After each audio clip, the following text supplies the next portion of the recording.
Hey everyone, I want to talk about Anatomy of a Murder from 1959 by Otto Preminger. This is the 57th episode of my 1,000 favorite movie series, where I talk about the movies I love the most in a random order. If I had to pick my favorite movie subgenre, it'd be hard not to go with a courtroom drama. I don't know what it is about them, but once a movie goes inside a courtroom, I'm hooked and will stay hooked. There's such a condensed form of storytelling if you think about it. The stakes are clear and consequential. People's motives and emotions are on full display. The bare, unchanging environment keeps the focus strong. The tension's always high, and it always builds up to an ultimate point of suspense at the end. So just as some of the reasons why they engage me so much. I have several of these movies on my list, and Anatomy of a Murder is one of the most distinguished. It might seem like a standard affair at first, as there aren't really any gimmicks, and it deals with a relatively insignificant murder case in a small town. But as it continues to mesmerizingly unfold, it slowly reveals a fascinating and ambiguous underbelly that's difficult to find in other, lesser movies. The basic story is as bare bones as it gets. It follows a lawyer called Paul Beegler, played by Jimmy Stewart, who used to be the district attorney, but now enjoys fishing and just living his life. He receives a letter from Laura Mannion, played by Lee Remick, asking him to defend her husband, Lieutenant Frederick Mannion, played by Ben Gazzara. He accepts, and the rest of the movie follows the resulting trial. Simple as that. The situation: Laura Mannion was out at the bar one night and got friendly with the manager, Barney Quill. Quill drove her home, but on the way, he allegedly raped and beat her. After she came home, her husband got so angry that he went to the bar and shot Quill, killing him. We know the killing happened 100%. Mannion turned himself in and readily admits to it. And so the only possible defense is insanity, which Biegler will try his best to prove, assisted by his loyal friend, Parnell McCarthy, played by Arthur O'Connell. They're up against a prosecution tag team of Mitch Lodwick, played by Brooks West, and Claude Dancer, played by George C. Scott. And finally, the judge is played by Joseph N. Welch, a real life lawyer who is famous for dressing down Joseph McCarthy live on TV during the Army McCarthy hearings in his only on screen acting performance. His casting speaks to this movie's spirit in a couple of ways. For one, it's representative of the movie's strive for authenticity. Everything feels so real, like we can get a sense of how trials are run. We start from the beginning. The attorney meets with the client and the prosecuting attorney. He goes out in the field to look for clues. He does research in the library, and so on.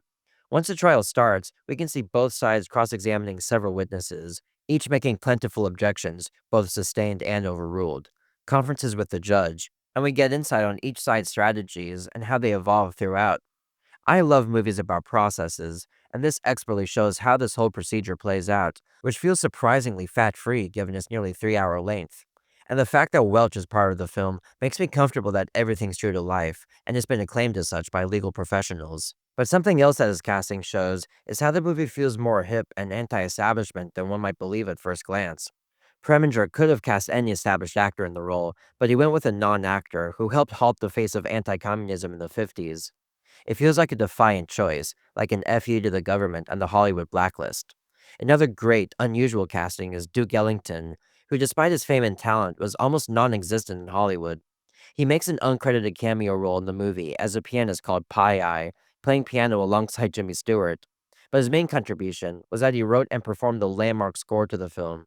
It was one of a kind at the time, a jazz score composed by an African American for a major movie, probably the first. Another hip and forward thinking move by Preminger. But he's always been known to push boundaries in his movies. I've already reviewed one of his earlier ones as part of this series, The Man with the Golden Arm, which features Frank Sinatra playing a heroin addict, as just one other example of Preminger having to butt heads with the powers that be. Well, the big controversy surrounding Anatomy of a Murder was the language. In The Man with the Golden Arm, the word heroin was never actually used, but here all the stops are pulled out. On top of insults like bitch and slut, terms like rape, sperm, contraceptive, and sexual climax are used. Sure, those might seem tame, even formal by today's standards, but they're frank, and frank was something that wasn't allowed back during the Hays Code. There's even a fascinating scene where the judge discusses with all three lawyers about whether or not they should use the word panties in the courtroom, as it's a piece of evidence in the case. The judge announces that they'll use the word to the court, which erupts in laughter at the word, and then, like a teacher, tells him not to laugh at the word again.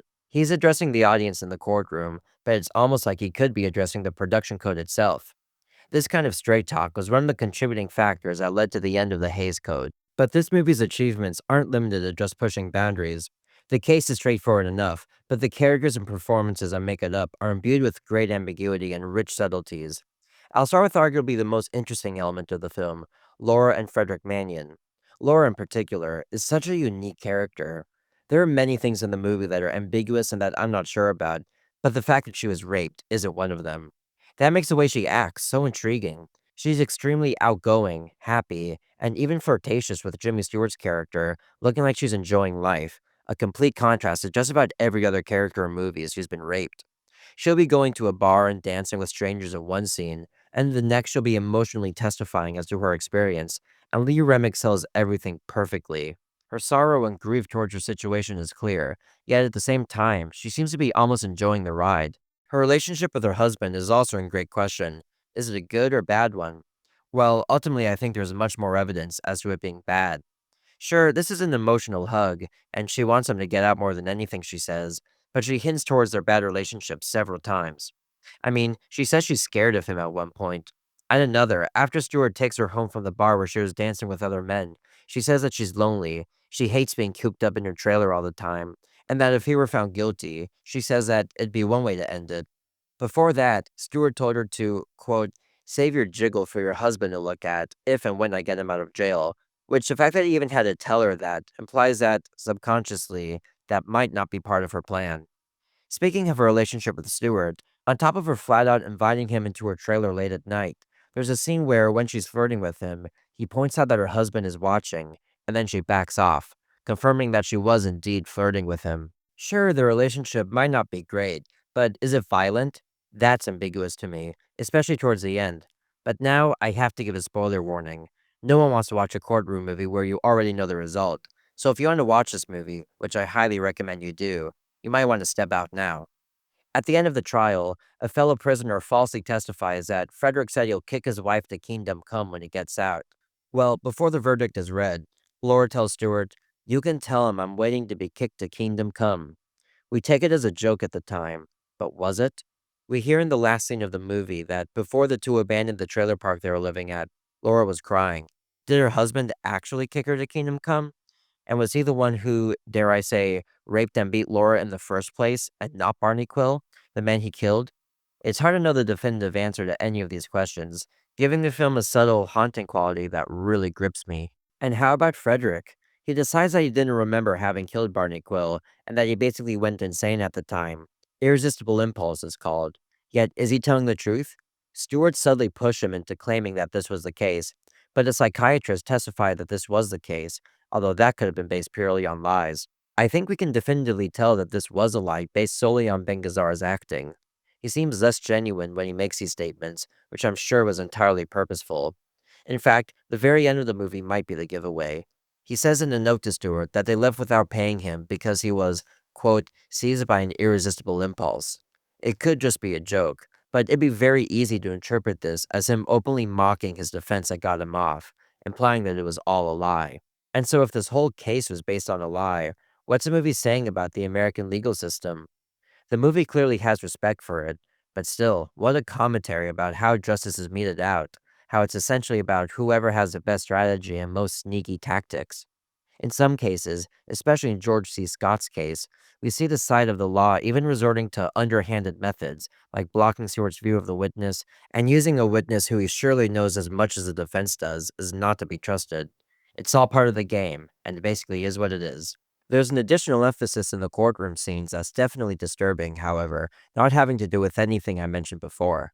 It's about after the question of rape is introduced to the case, and how one of the line of questions by the prosecution towards a witness, a bartender where Laura was before the incident, implies that the way Laura was dressed led to the rape.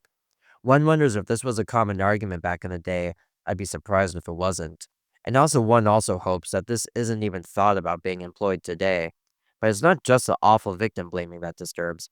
It's also how the prosecutor and witness are both clearly pining after her as they stand and sit there.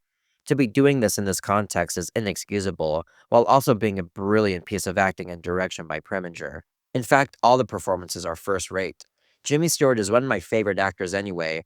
It's impossible to see him in anything and not be invested and engaged, and he arguably has one of his best performances here. Really him, Lee Remick, Ben Gazzara, and George C. Scott all bring so much depth and intrigue to the screen, selling every complexity that's required of them. And Otto Preminger, wow, what a fluid piece of direction. Just look how all the courtroom scenes are composed so perfectly, effortlessly framing everyone that needs to be framed and considered. In fact, it's so precise that I can always foresee when the other side will make an objection. But speaking of framing and blocking, let me get into my favorite moments. The first might be the funny scene in the film, and it's entirely to do with the framing. There's a part where George C. Scott steps in front of Stewart, and Stewart moves his chair to the left so he can see. But almost as soon as this happens, he and the camera both also move to the left and block him again. Well, Stewart returns to his original spot, and he follows him again. A scene of great blocking if there ever was one. Next, I love at the beginning of the movie when we see Stewart's daily nightlife returning from a fishing trip. His friend and partner joins him, and eventually he suggests that they read some Supreme Court reports together. I love the idea that this is a hobby of theirs, sitting down and reading law. Hey, it's not what I would do to comfort or entertain myself, but is it any different from me sitting down and reading a movie or game magazine? Or even watching movies or YouTube or something? There's also a great line where Laura Mannion talks about how almost all men are attracted to her, and she tells Stewart, "You, for instance, you're interested, but there isn't any reason to be afraid of you." This shocks him, but it also shocks us with just how honest this is. This is something else that we probably wouldn't find in an older, more conservative movie, especially when talking about a big leading man like Jimmy Stewart. But back to the courtroom. I love a simple scene where the attorneys and the judge meet in the back room. Scott confidently asks Stewart if he wants to change his plea to guilty, which he of course refuses. Instead, he directs the judge to a case that will serve as precedent for his defense. It's actually the same case that we saw him finding in the library much earlier in the film. The judge asks if Scott would like to read it, but he says he doesn't need to because he recalls the case and admits that they're screwed, basically. I love it not just because we see Scott plainly and calmly change his tune, but for the fact that he knew the case all along. I guess he was just hoping that Stewart wouldn't find it the whole time. Again, what's the movie saying about our legal system? Finally, there's a most physically explosive moment in the film, and the single most memorable moment in the film for me the first time I saw it. It's when Jimmy Stewart slams his hand on the prosecution's table, but he doesn't just slam it. He holds his hand high in the air and charges it up like a video game before he lets it rip. But in the end, what I love about Anatomy of a Murder is that it's simply one of the best courtroom dramas ever made, a genre that I can't get enough of. It reverently shows all the details and thought that goes into a trial, with all the moral complexities of such a process, both on the surface and looking right beneath it. I view this as a kind of transitional movie between the old classic Hollywood sensibilities and a more new wave influenced cinema. It's got all the perfected craft of a tight drama with wonderful direction and gripping performances, typical of the best of 50s Hollywood.